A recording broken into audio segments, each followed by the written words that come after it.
been a while, but Theater Talk is back, ladies and gentlemen. And for our very first guest here on this beautiful fall day, we have 20 Performing Arts Academy. On my left is Theresa Noon-Hunter and Kristen Henderson. They're here to speak about two amazing productions that are coming up. One that is going to be taking stage very soon and one that will be having auditions. I personally am a big fan of both of these titles because the first musical I ever did was actually your first one. And let's just say the second one is perfect for the Halloween Scream season. So, why don't you tell us a little bit about what's going on, heading down our way, down to the Brantford area. All right, so we've got Fame Junior. We actually started rehearsals in September. We've just got this incredible cast. They're learning, they're having so much fun, and they're really taking on their characters. So we're very excited. Our performances run December 6th and 7th.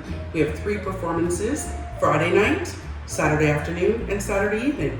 And then our second session begins in February, and it's going to be Beetlejuice Junior. Don't say his name 3 times, okay? Wouldn't be wrong. I want my team to show up, but that would be, you know. So I'm dying to know, because I did not know this. What role did you play in Fame? A long time ago, back when I was in my first year of university, I was convinced, having no musical theater experience whatsoever, by a pair of pretty eyes, let's say that. Not this one. We haven't met yet.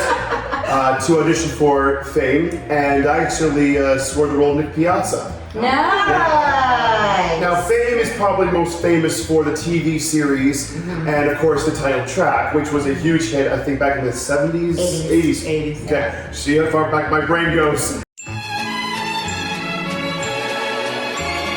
Fame, if I'm not mistaken, if my memory recalls this, it's about the performing arts school. It's there's dance, there's voice, there's acting. You follow a whole 4 years of the lives of a group of students. And one of the things I always found that was similar to it was, in fact, kind of like the year in a life with Rent is very similar to that to me as Fame in terms of just you get attached to these characters. You follow them on their, like there's Nick Piazza, there's Serena Katz. There's one named Goody, if I remember correctly. Goody, right? Sorry, Goody. Actually, the gentleman who played, the young man who played, and I don't want to give anything away, but the gentleman who played, not Goody, his actual friend, the one who... Shlomo, okay, yeah. Shlomo, yes. Shlomo actually ended up being in the pit over on Broadway, I believe, for Avenue Q. But he always brought up Fame because Fame, at least for me, was a beautiful example of what, especially Academy, you guys specialize in, which is giving your students a taste of everything regarding like acting, singing, dancing, backstage stuff. And Fame basically shows all that on stage. Absolutely. Now, this is not your first foray into this sort of thing. No, but the first foray as this company. Yeah, and so we thought we're doing our very first show as a theater school. Why don't we do a show about a theater school? Exactly. So it just like paired perfectly. Yeah. And because the full version of Fame has a lot of adult themes, we chose the junior version. Not that our kids aren't capable of it, but I never produce anything that I wouldn't want my child to see. So, and our kids are phenomenal. We were able to take younger kids too. So we're grades 6 to 12.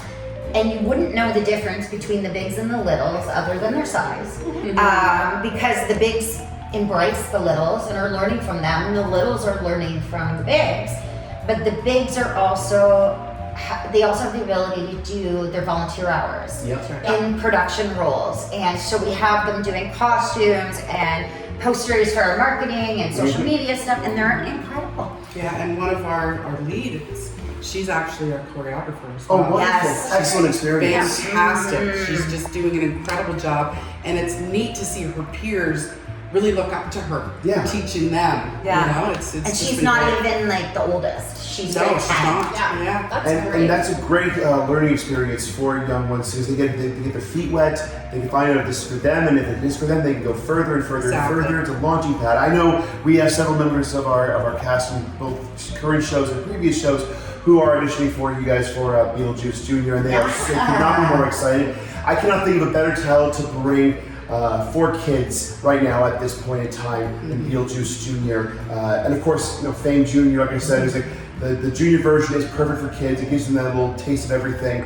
There's a lot of wonderful theater talent in this area, and it's growing all the time. It's because of the newcomers like yourself. All of us. Now tell us. So our kids that are coming to us, they're in your. 2 productions actually. We have a few of them in our co-production of James and the Giant Peach, which is coming to Fergus in early November, and of course we have our wonderful talented James, yes. lead, our James. So his name is Everett, Yep. and for those who watch our productions, you would have last seen him as one of the Beavers. The Lion, the Witch, and the Wardrobe. In the Lion, the Witch, and the That's right. Wardrobe, yes. Everett And he is was our a chip James. of yours indeed. He was Chip. Right? He was Chip last year. He was one of our He's wonderful. chips. As kids with a lot of child performers, we split the role just for the safety side because wintertime they're more susceptible to colds. They're resilient, but you don't want to put them out there when they're having a cold. Everett is. He's in a number of shows with us now at this point. Yes. And also, as we were just speaking before we started here, to a few other people, including the Dyes, the Dye family. Yes, very excited. They are Oompa Loompas and ensemble characters in our upcoming production of follow-up to the Beauty and the Beast, which is Charlie the Chocolate Factory, which is coming to Sanderson Center near the end of December, right in time for the holiday season. And what's really cool about the idea of having junior theater and then of course large full productions like over the Sanderson and that is that they feed so well into one another, and this is why we wanted to bring Theater Talk back because ultimately everybody's timetable is always different throughout the year, and I believe that the reason why Paris and Brantford has kind of had a harder time fostering the younger talent is because there's been lacking opportunities is what you guys are providing. So first of all, well done. Thank you for bringing this in there. I think this is going to be a fantastic addition to the theater community. A much needed shot of adrenaline in the arm for young theaters. And as always, if we can give any assistance, you let us know. Yeah, and we'll grow them up and send them your way. Works for me. We'll just get a factory going. So I've got to know your name, 20 Performing Arts Academy. So where did that name come from? Well, we actually did really deep dive into a brainstorming session. How can we?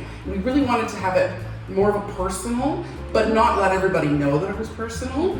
So we thought this year, 2024, is our 20th year of friendship. And we wanted to definitely have performing arts, and we are going to be an academy. We're going to have our brick and mortar in the next 5 to 10 years. So investors, check us out. Yeah, and I mean, we've each independently, professionally Correct. been working in our discipline. So she's more the administrative side, producing, and I'm more the artistic director side, creative side. And so it's like 20 years professionally in each of those, plus 20 years of friendship. Let's Now, go. how did you guys start working together? I'm very curious. Well, we actually started work.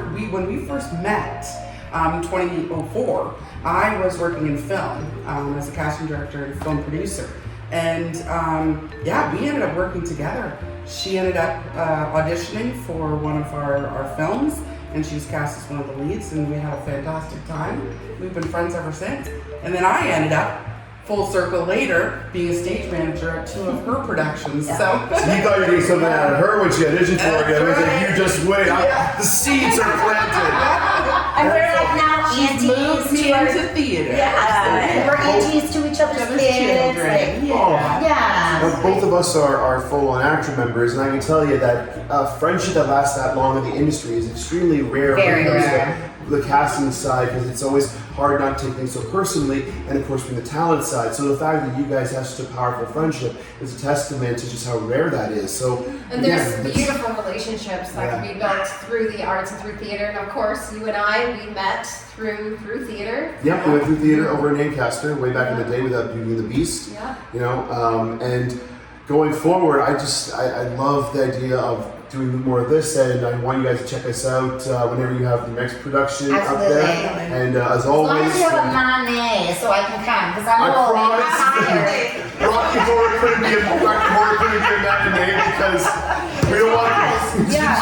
But Charlie and the Chocolate Factory. We will be there. That's right. We do have 2 matinees. We have a Friday evening performance, and then we have a Saturday and a Sunday matinee. So it's December 20th, 21st, and 22nd. And as we were saying about giving your students a real flavor of different varieties of styles of the arts, the really cool thing about this version of the story of Charlie and the Chocolate Factory is that as you go through the stories of each of the ticket winners, they have these songs and these themes that are all completely different. You go from pop to yodeling to whatever Veruca's is. Cyberpunk to there's this Veruca's is very much more like a Gilbert and Sullivan style, and so it's been really wonderful as music director also about like just teaching these different styles of music to these little kids to these older adults, and just seeing them have so much fun with this show. Oh, that's the best. I think it's the first of many different shows we have coming down the pike. Other than Beetlejuice Jr., did you guys make any announcements or titles that you are allowed to say, or is it Mum's the word for now? Mum's the word for now. So Mum's the word for now, and we'll leave it at that. But I'm sure we're going to have the 20 Performing Arts Academy back here with Theater Talk, now back and fully charged.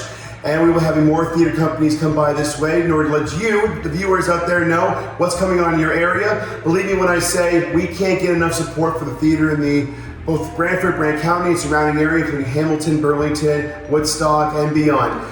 Trust me, guys, the world needs arts now more than ever. So, on that note, I've been Malachi Fox, this has been Marissa Wilson. I've been joined by Kristen Henderson and Theresa Noon-Hunter.